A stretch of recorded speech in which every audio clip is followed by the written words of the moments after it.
जम्मू कश्मीर में नए साल की शाम वैष्णो देवी भवन में भगदड़ मच गई। इस हादसे में अब तक 12 अफराद हलाक हो चुके हैं। मरने वालों में 2 खवातीन भी शामिल हैं। साथ ही मुतअद्दिद अफराद के जख्मी होने की खबर भी है।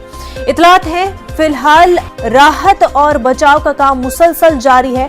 मकामी इंतजामिया की जानिब से जख्मियों को मुसलसल रेस्क्यू किया जा रहा है। ताहम जख्मियों की कुल तादाद के बारे में अभी तक कोई वाज़ेह इत्तला नहीं मिल पाई है। बताया जा रहा है कि मरने वाले यूपी और हरियाणा के रहने वाले हैं। वाज़ेह हो कि हादसे पर जम्मू कश्मीर के एलजी मनोज सिन्हा ने दुख का इजहार किया है और मुआवजे का ऐलान भी किया है। मलकीन के अहले खाना को 10-10 लाख रुपए दिए जाएंगे।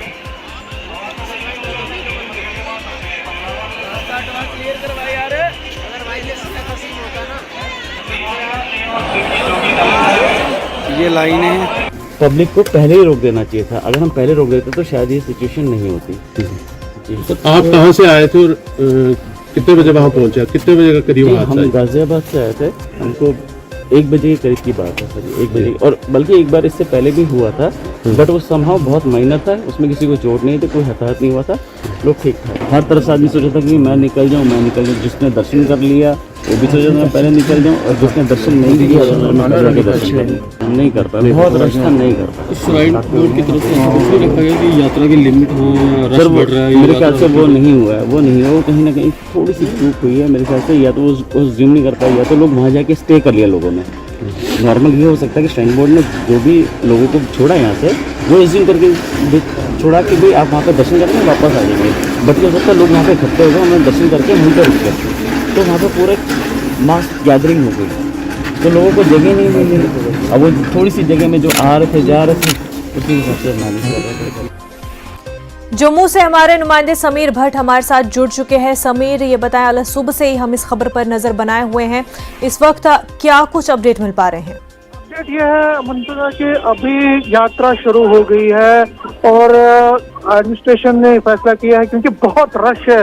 मैं इस वक्त कटरा में ही हूँ, जबरदस्त रश यहाँ देखने को मिल रहा है और लंबी कतार अब लग गई है रजिस्ट्रेशन सेंटर में। यात्री रजिस्ट्रेशन काउंटर सेंटर जो है कटरा का, उसके सामने लंबी कतार है। तकरीबन 3 से 4 किलोमीटर लंबी कतार लगी है यहाँ पे। और जो यात्री हैं वो अब यहाँ पे फिर रजिस्ट्रेशन और जो स्लिप है, रजिस्ट्रेशन स्लिप, वो ले रहे हैं और यात्रा शुरू कर दी गई है दोबारा से। क्योंकि मैं आपको बता दूं, मुख्तलिफ जगहों से यहाँ लोग आए हैं। फर्स्ट ईयर है, पहले साल यहाँ जबरदस्त रश होता है। हाँ, बड़ा सानिया हुआ है, कई मौतें हुई, उसमें जो जांबाक हुए हैं, यात्री जख्मी है, उनका इलाज चल रहा है। लेकिन श्राइन बोर्ड ने फैसला किया, क्योंकि यात्रियों का एक बहुत जबरदस्त यहाँ पे रश है और उसको देखते हुए यात्रा को शुरू कर दिया गया। यहाँ स्लिप लेने का जो सिलसिला है, मैं खुद देख रहा हूँ, यहाँ पे चालू हो गया है और लोग बड़ी संख्या में, बहुत तादाद में यहाँ पे कटरा में हैं इस वक्त। और यात्रा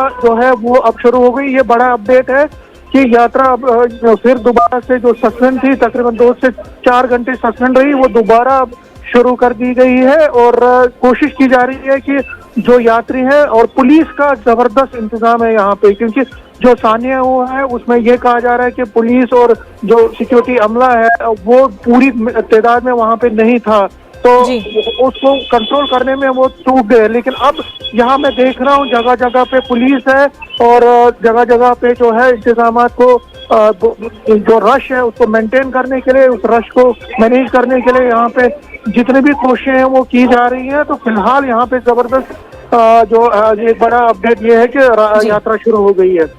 यात्रा शुरू हो गई है समीर, काफी भीड़ है। अब जो है भीड़ को कंट्रोल करने के लिए क्या अब सही से इंतजाम किए गए हैं? देखिए, मैं आपको बता दूं, यहाँ पे मैं देख रहा हूँ, खुद ही देख रहा हूँ कि यहाँ पे लाउड स्पीकर के जरिए यात्रियों को कहा जा रहा है कि वो पूरा डिसिप्लिन रखे। कोरोना का भी एक बड़ा प्रॉब्लम है, उसको देखते हुए यहाँ मास्क लगाने की बात की जा रही है लोगों को। और जो भीड़ है, जो लाइन है, वो क्योंकि मैंने कहा बहुत लंबी लाइन है, तो लोगों को कहा जा रहा है कि वो शांति से जो चीजें हैं वो करें और पूरा ख्याल रखा जा रहा है कि जो इंसिडेंट हुआ था सुबह रात को हुआ था वो उसकी जो है ना हम ये कह सकते हैं कि ऐसी चीजें दोबारा ना हो, उसके लिए तो लॉन्ग टर्म स्ट्रेटेजी अपनाई जाएगी। लेकिन फिलहाल यहाँ पे जो है भीड़ को शांत रखने के लिए, डिसिप्लिन में रखने के लिए जितने भी कोशिशें की जानी चाहिए वो की जा रही है। जी समीर, कोरोना के दौर में इतनी बड़ी भीड़ इकट्ठा हो रही है, ऐसे में साफ दिख रहा है कि कोरोना के जो जवाबित है, जो गाइडलाइंस हैं, उनको भी फॉलो नहीं किया जा रहा है। बिल्कुल, आपने एक बड़ा सवाल है कि जो कोरोना है और कोरोना में कहा गया था कि ज्यादा रश नहीं होना चाहिए। एक पहले जो एडमिनिस्ट्रेशन ने, जो श्राइन बोर्ड ने पहले जब कोरोना वेव 1 और वेव 2 आई थी उसमें कई महीने तक तो वैष्णो देवी यात्रा को बंद रखा था, और जब खोला गया था तो उसमें ये कोशिश की गई थी कि दिन में कुछ हजार ही यात्री जा सकते हैं। लेकिन अभी ये समझ से परे है कि अभी यात्रा क्यों, इसमें कोई रिस्ट्रिक्शन नहीं लगाई गई है या उसको उस तादाद को महदूद क्यों नहीं रखा गया है, क्योंकि ओमिक्रॉन का भी बड़ा मसला है। लेकिन हाँ, मैं ये कहूँगा कि ये आगे की बातें होंगी। फिलहाल जो कोशिशें हैं वो एडमिनिस्ट्रेशन की है कि जो घायल है, जो जख्मी है, उनका जो है इलाज किया जा रहा है, और जो यात्रा है, यात्रा में जितने लोग आए हैं, अब जो यात्री आए हैं, उनको अच्छी तरह से यात्रा हो, उनकी ठीक से यात्रा हो, उसके लिए जो कोशिशें हैं वो अभी की जा रही हैं। जी समीर, क्या राहत रसानी का काम मुकम्मल हो चुका है? साथ ही ये भी बता दें कि मरने वालों और जख्मियों की तादाद क्या कुछ है? उनको हॉस्पिटल में भर्ती किया गया, और उसके साथ साथ अब जो डेथ जिनकी हुई है उनके घर वालों को भी ले जाने की बात है। उनको उनके परिवार वालों को जो बॉडीज हैं वो दिए जाने की बात है, क्योंकि वो पोस्टमार्टम भी उनका चल रहा है। तो कुल मिला के उस पे भी, उस नजरे से भी काम चल रहा है। लेकिन फिलहाल दूसरी जो चीज है कि यात्रा जो दोबारा से शुरू हुई है, तो यहाँ पे अब सबका फोकस ये भी है कि यात्रा से जल्द अच्छी तरह से चले। जी, मैनेजमेंट से साफ तौर पर लापरवाही हुई है समीर, क्या श्राइन बोर्ड की जानिब से कोई बयान आया है? देखिए, अभी कोई बयान ऑफिशियली तो नहीं आया, लेकिन हाँ स्टेटमेंट अभी आएगा।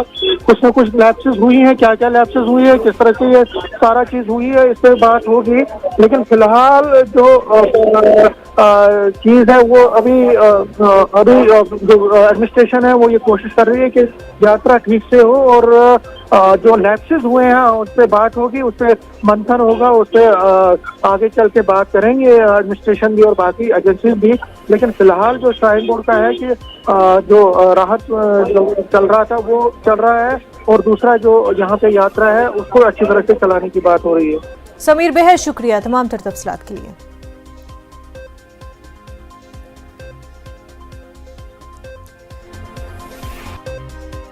भगदड़ के बाद यात्रा बहाल कर दी गई है। कम तादाद में श्रद्धालुओं को दर्शन के लिए वैष्णो देवी मंदिर भेजा जा रहा है।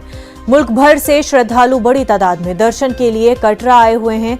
कुछ आईनी शाहिदीन का मानना है कि बद इंतजामी की वजह से यह हादसा हुआ है। देवी के भवन के ऊपर रात को जो भगदड़ हुई है, नए साल पे लोग दर्शन करने के लिए पहुंचे हुए थे। ये वो लोग हैं जहां से जो अभी माता वैष्णो देवी के भवन से वापस आए हैं। क्या हुआ था रात को? बाघापुराना शहर का रहने वाला हूं, और वहां प्रशासन की कमी मान लो चाहे कुछ भी कह लो, वहां कंट्रोल नहीं था। संगति इतनी ज़्यादा हो गई थी, भीड़, कोई धक्का मुक्की से कुछ ही नहीं पता लग रहा था किसको क्या हो रहा है। इसी तरह लतड़े गए, एक नीचे आ गए, ऐसे कुछ हो गया बस। उस समय क्या हुआ था जब आप वहां पर दर्शन करने के लिए पहुंचे हुए थे? कितने लोग वहां पर अचानक पहुंच गए? बहुत ज़्यादा लोग थे वहाँ, मतलब कंट्रोल ही नहीं हुआ किसी से साथ। मतलब वहाँ से भी आ रहे थे, पैर रखने के लिए जगह ही नहीं थी। तो कितने लोग वहां पर घायल हुए हैं जो आपके सामने? आखिर हुआ क्या था उस समय, अचानक हुआ क्या था? बस धक्का मुक्की थी सर, और कुछ कंट्रोल नहीं था, कहने का मतलब। आप बताओ क्या हुआ था? वहाँ ये हुआ था कि यानी कि जिससे जो जाने का रास्ता था ना, तो वो लोग यानी कि जो आप अंदर एंट्री कर रहे थे बदाऊं की तरफ, तो वो यानी कि सारा रास्ता उन्होंने रोक लिया। तो यानी जो बाहर निकल रास्ता था उन्होंने बंद कर दिया। तो यानी तो धक्का मुक्की हुई इस तरह। तो यानी कि पुलिस शासन बिल्कुल कम था वहाँ पे, बिल्कुल जो होना चाहिए ना वहाँ था ही नहीं वो पुलिस शासन। तो ये लोग हैं जो रात को वहां पर भवन में थे, जो नए साल के ऊपर दर्शन करने के लिए गए थे। पंजाब से, दिल्ली से, बाकी राज्यों से लोग जहां पर पहुंचे हुए थे। लेकिन अचानक लगभग 12:30 बजे के करीब जहां भगदड़ हो जाती है, जो लोगों का कहना है कि रास्ता बहुत संकरा था, और एकाएक लोग जो है वो दर्शन करने की होड़ में माता के भवन की ओर निकलने लगे, और जो लोग वापस आ रहे थे उनके आपस में धक्का मुक्की हुई। उसके बाद ही भगदड़ मचती गई और वहाँ पर अफरा तफरी का माहौल बन गया, जिसमें अभी तक जो जानकारी मिली है कि 12 लोगों की डेथ हो चुकी है और 13 लोग जो हैं वो इंजर्ड हैं। लेकिन यात्रा अगर आप देखें तो अभी भी सुचारू है। कटरा में बहुत ज़्यादा भीड़ है, कतारें लंबी लग चुकी हैं, लोग पहुंचना शुरू हुए हैं। हर कोई नए साल के ऊपर माता वैष्णो देवी के भवन पर अपने को शीश झुकाने के लिए आता है, मन्नत मांगने के लिए यहाँ पर लोग पहुंचते हैं। तो माता के दर्शन के लिए लोगों का सिलसिला पहुंचने का लगातार जारी है। कैमरामैन राजवीर के साथ पवन शर्मा, न्यूज़ 18 कटरा। वैष्णो देवी में हुई भगदड़ में हलाकतों पर रंजो गम का इजहार करते हुए वजीर आजम नरेंद्र मोदी ने मुआवजे का ऐलान किया है। मरने वालों के अहल खाना को 2-2 लाख रुपए दिए जाएंगे और जख्मियों को वजीर आजम के कौमी रिलीफ फंड PMNRF से 50,000 रुपए के मुआवजे का ऐलान किया गया है। वहीं सदर जमहूरिया हिंद का ट्वीट, सदर जमहूरिया हिंद रामनाथ कोविंद ने दुख का इजहार किया है। महलूकीन के पसमानदगान से ताज़ियत का इजहार करता हूं, जख्मियों की जल्द सेहतयाबी की दुआ करता हूं। और मरकजी वजीर डॉक्टर जितेंद्र सिंह का ट्वीट भी आया है, सूरत हाल का जायजा लेने कटरा जा रहा हूं, मंदिर इंतजामिया से तफसीली बात करूंगा, वजीर आजम नरेंद्र मोदी को रिपोर्ट दूंगा। साथ ही वजीर दिफा राजनाथ सिंह ने भी ट्वीट किया है, लिखते हैं वैष्णो देवी हादसे से दिल को बहुत तकलीफ हुई है, लवाहिकीन से ताज़ियत का इजहार करता हूं, जख्मियों की जल्द सेहतयाबी की दुआ करता हूं। और वजीर दाखिला अमित शाह ने भी ट्वीट किया है, अमित शाह लिखते हैं दिल को बहुत दुख हुआ, एजी मनोज सिन्हा से बात की, जख्मियों के इलाज के लिए इंतजामिया कोशा है, महलूकीन के लवाहिकीन से ताज़ियत का इजहार करता हूं। और साथ ही राहुल गांधी ने भी ट्वीट किया है, राहुल गांधी लिखते हैं माता वैष्णो देवी मंदिर में मची भगदड़ अफसोसनाक है, महलूकीन के पसमानदगान के साथ हमदर्दी का इजहार करता हूं, जख्मियों की जल्द सेहतयाबी की दुआ करता हूं।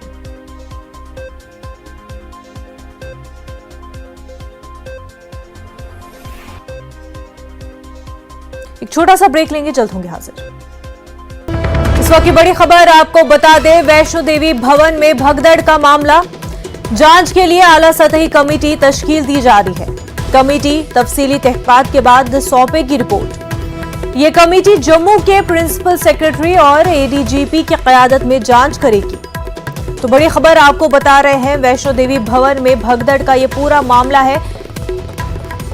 हमारे नुमाइंदे शंकर आनंद इस वक्त हमारे साथ जुड़ चुके हैं। शंकर, इस पूरे मामले को लेकर के आला सतही कमेटी तश्कील दी जा रही है। देखिए, नए साल की शुरुआत के दिन ही एक बेहद दुखद खबर कही जा सकती है। और ये घटना जो है, आज सुबह में जो भगदड़ मची है माता वैष्णो देवी के मंदिर के प्रांगण में, तो ये सुबह में तकरीबन 2:45 बजे की घटना है। और कई बार देखा जाता है कि कतार में जो भक्त खड़े रहते हैं वो सुबह की आरती, सुबह का दर्शन करने के लिए उनके अंदर में काफी कई बार ऐसा देखा जाता है कि उनका धैर्य जो है टूट जाता है। वो आगे बढ़ने के लिए वहां पर आपस में कई बार तकरार होती है, तो लेकिन उसके लिए वहां पर साइन बोर्ड की तरफ से वहां पे सदस्य होते हैं, CRPF के जवान होते हैं। लेकिन आज ये हादसा किस तरह हुआ है, इस मामले की तफ्तीश के लिए एक कमेटी का गठन किया गया है, जिसमें कि जम्मू के जो प्रिंसिपल सेक्रेटरी हैं और ADGP इस मामले में जो कमेटी गठित की गई है उसका नेतृत्व करेंगे और इस मामले की तफ्तीश करेंगे। इस मामले में जो शुरुआती जानकारी मिली है कि 12 लोगों की मौत, इसके साथ ही 13 लोगों का इलाज अस्पताल में चल रहा है। देश के प्रधानमंत्री नरेंद्र मोदी समेत अन्य जो देश के वरिष्ठ मंत्री हैं, चाहे वो गृह मंत्री हो, केंद्रीय रक्षा मंत्री हो, समेत तमाम जो मंत्री हैं इस मामले में लगातार ट्वीट कर रहे हैं और ट्वीट करके मृतकों के परिजनों के प्रति अपनी संवेदना व्यक्त कर रहे हैं। इसके साथ ही इस मामले पर जम्मू कश्मीर के जो उपराज्यपाल है मनोज सिन्हा, उन्होंने इस मामले पर जानकारी देते हुए मृतकों के परिजनों के लिए को 10 लाख रुपए की घोषणा और इसके साथ ही जो घायल हैं उनके लिए 2 लाख रुपए के मुआवजे का भी घोषणा किया है। इसके साथ ही जो श्राइन बोर्ड की तरफ से इस बात की भी घोषणा की गई है कि जो घायल हैं उनका इलाज निःशुल्क पूरा वहां पे किया जाएगा। तो निश्चित तौर पे कहा जा सकता है कि एक साल के पहला दिन काफी दुखद घटना है, लेकिन तमाम जो वहां पर जिस तरह से भगदड़ मची है, इस मामले को देखते हुए जांच कमेटी इस मामले को तफ्तीश करेगी और जो जिस जगह पे ये भगदड़ मची है उसके आसपास जो तमाम CCTV कैमरे लगे हुए हैं उसकी फुटेज को भी जांचा जाएगा, परखा जाएगा। उसके बाद इसकी रिपोर्ट बनेगी, जिसके आधार पर आगे और बेहतर किस तरह से वहां पर सुरक्षा व्यवस्था बनाना है, किस तरह से लोगों के लिए व्यवस्था करना है, वो निर्धारित किया जा सके। तो एक तरह से कह सकते हैं कि अभी तमाम जो लोग हैं, एक और महत्वपूर्ण जानकारी देना चाहूंगा, इसी मामले से संबंधित एक हेल्पलाइन नंबर भी जारी किया गया है और हेल्पलाइन के माध्यम से जो तमाम लोग हैं वो अपने परिचय के बारे में जानकारी वहां ले सकते हैं, कौन घायल हैं या जो मृतक हैं उनके नाम पता संबंधित तमाम जानकारियां वहां पर ली जा सकती है। तो यहाँ पर तमाम जो वरिष्ठ अधिकारी मौके पे पहुंचे हैं जम्मू कश्मीर में, चाहे वो पुलिस प्रशासन से जुड़े हो या एडमिनिस्ट्रेशन से हो या श्राइन बोर्ड से जुड़े हुए तमाम जो लोग वहां पहुंचे हैं, और इस मामले पर एक जो जानकारी है लोगों को पहुंचाए जा रहे हैं, जिससे कि लोगों को किसी भी तरह की असुविधा ना हो सके। और इसके साथ ही जो घायल लोग हैं और जो वहां पे लोग हैं जो भगदड़ में एक दूसरे से बिछड़ गए हैं, तो उनके लिए भी वहां पर कोशिश की जा रही है एक व्यवस्था हेल्पलाइन नंबर के द्वारा कि तमाम लोगों को एक समुचित व्यवस्था वहां पे कराया जा सके, जिससे कि अगर कोई बच्चे अगर एक दूसरे से अपने परिजन से बिछड़ गए हों या कोई बुजुर्ग महिला या पुरुष बिछड़ गए हों अपने परिजन से, बिल्कुल, तो वो कांटेक्ट कर सकते हैं, उनकी जानकारी हासिल कर सकते हैं। आइनी शाहिदीन का साफ तौर पर कहना कि मिसमैनेजमेंट की वजह से ही ये सान्या हुआ है। शंकर, बेहद शुक्रिया तमाम तर तफसीलात के लिए। नए साल का आगाज हो गया है। कोरोना अहद में नए साल का इस्तकबाल दुनिया भर ने पुरवकार अंदाज में किया। कोरोना जवाबित का ख्याल रखते हुए लोगों ने नए साल को खुश आमदीद कहा और अमन, खुशहाली, सेहत और आफात से महफूज रहने की दुआएं की।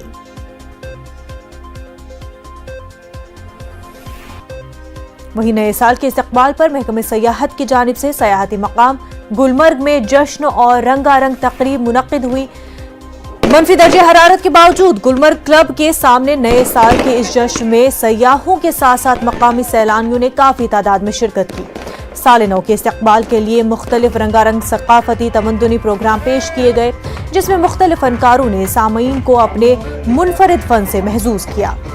गुलमर्ग में सयाहों और मकामी सैलानियों ने नए साल के इस्तकबाल पर खूब रक्स किया। महकमे सयाहत ने 24 दिसंबर से ही नए साल तक विंटर कार्निवल का आगाज किया, जिसमें हर रोज काफी तादाद में सयाहों ने शिरकत की। उधर गुलमर्ग के तमाम होटलों के सामने भी सयाहों ने पटाखे फोड़े और नए साल का इस्तकबाल किया।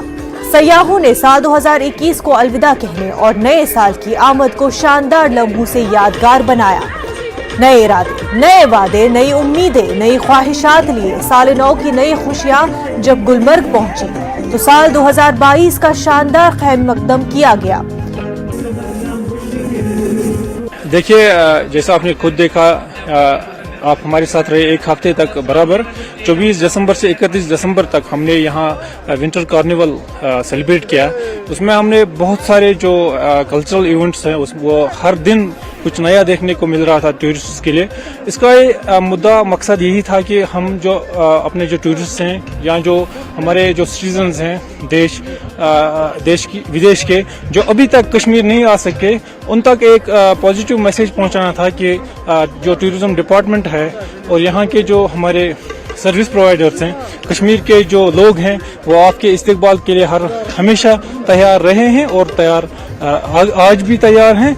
बस आप लोग कश्मीर आइए और हमारी जो मेहमान नवाजी है उससे लुत्फ अंदोज हो जाए। इस वक्त मौजूद सयाहती मकाम गुलमर्ग में है। साल नौ का आगाज हो चुका है और 2022 का आगाज हो चुका है। आप देख सकते हैं यहाँ पे किस तरह जो सयाह है, मुकामी सैलानी है, किस तरह यहाँ पे पटाखों से और 2022 का यहाँ पे आगाज हुआ है। देखिए, पटाखों से यहाँ पे 2022 का आगाज कर दिया गया है और यहाँ पे जश्न मनाया जा रहा है। किस तरह जो साल नौ है और उसकी खुशामदीद के लिए ये सारी जो यहाँ पे तकरीबात हो रही है, आप देख सकते हैं पूरा गुलमर्ग जो है यहाँ पे पटाखों से गूंज उठा है। और आप देख सकते हैं तस्वीरों में हर जगह जितने भी गुलमर्ग में होटल्स है और महकमे सयाहत की जानिब से गुलमर्ग क्लब में भी यहाँ पे तकरीब हो रही है और वहाँ पे भी और इस तरह ये यहाँ पे तकरीब हो रही है कि साल नौ का आगाज किया गया है, यानी साल 2022 का आगाज किया गया है और नए इरादे, नए उमंगे और नई खुशियों के साथ यहाँ पे इस साल का आगाज कर दिया गया है। आप देख सकते हैं यहाँ पे किस तरह जो मुकामी सैलानी भी है और सयाह भी यहाँ पे हैं और इस नए साल का आगाज के सिलसिले में यहाँ पे खुशियां मना रहे हैं और पटाखों से यहाँ पे नए साल का आगाज कर दिया गया है। और उम्मीद यही की जा रही है कि ये नया साल जो है, साल 2022 जो है, ये हमारे लिए खुशियां लेकर आए और भाईचारा बनकर आए। और यहाँ पे अगर हम गुलमर्ग की बात करेंगे, यहाँ पे -10 दर्जे हरारत में यहाँ पे ये तकरीबात हो रही हैं और हर जगह देखिए किस तरह गुलमर्ग जो है, हर जानिब जो पटाखों की आवाजें आ रही हैं और हर तरफ पटाखे फोड़े जा रहे हैं और इस तरह नए साल का जश्न जो है वो मनाया जा रहा है और हर तरफ खुशी ही खुशी है कि ये नया साल जो है हमारे लिए खुशी लेकर आए और नई उमंगें लेकर आए और आपस में भाईचारे और खास तौर पर जम्मू कश्मीर के लिए अमन लेकर आए। मुनीर हुसैन, कैमरामैन अयूब के साथ मुनीर हुसैन, न्यूज़ 18 उर्दू, गुलमर्ग। कोरोना वबा के दौरान बाहमी इमदाद और इन्हिसार का जज्बा मुस्तहकम हुआ है। मुल्क इस वबा से मुत्तहिद होकर मुकाबला कर रहा है। टीकाकारी के ऐलान के बाद हम बेहतर ताउन करें जिससे हम कोरोना को मात देने की जानिब कदम बढ़ा सके। नेटवर्क 18 इस मुहिम में हर कदम पर आपके साथ रहेगा। जब तक सभी महफूज नहीं होते तब तक कोई भी महफूज नहीं होगा। इसी सोच की बुनियाद पर हमारी मुहिम संजीवनी का मकसद ये यकीनी बनाना है कि वैक्सीन पाना सभी हिंदुस्तानियों का हक है।